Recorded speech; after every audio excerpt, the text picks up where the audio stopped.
இந்த உயிர் இருக்குல்ல, இந்த உடம்பு அழிஞ்சு போன உடம்பு, மண்ணுக்கு போக வேண்டிய உடம்பு, தீக்கு போக வேண்டிய, நெருப்புக்கு போக வேண்டிய உடம்பு.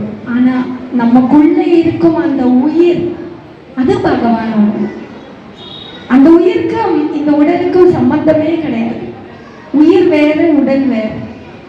அந்த உயிர் தான் கலை, அந்த உயிர் தான் கடவுள், அந்த உயிர் தான் இந்த உலகம் இயங்குறது. அதனால எல்லாருமே நல்லா அந்த கலையை இந்த குழந்தைகள் எல்லாம் பாடும்போதும் ஆடும்போதும் அவங்கள நல்லா ப்ரோத்சாகனம் பண்ணணும், கைத்தட்டணும். ஐயா சொல்லிட்டே இருக்கிறாங்க, கைத்தட்டுங்க கைத்தட்டுங்கன்னு. உங்களுக்காக தான் கைத்தட்டுங்க அப்படின்ற. சரிங்களா?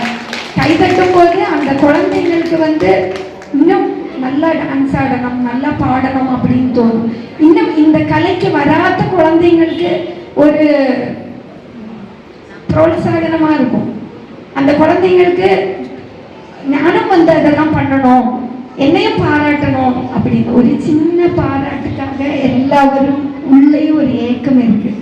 அந்த பாராட்டு கேட்கும் போது நம்மளை மேம்படுத்து, நம்மளோட வாழ்க்கையும் அந்த பாராட்டு, ஒரு சின்ன பாராட்டு கிடைக்கும். நல்லா படிக்கிறேன், நீ மார்க்கு கொஞ்சம் கம்மியா வாங்கினா கூட நல்லா படிக்கிறேன், ஏதோ ஒரு சின்னதா விட்டுட்டோம், பரவாயில்ல, அது நீ அடுத்த வாட்டி நல்லா படிச்சு நல்லா வரலாம் அப்படின்னு சொன்னா அந்த குழந்தை அடுத்த வாட்டி நல்ல மார்க் எடுக்கும், அந்த குழந்தை அடுத்த வாட்டி நல்லா பண்ணும். ஆனா அந்த இடத்துல நம்ம என்ன பண்ணுவோம்?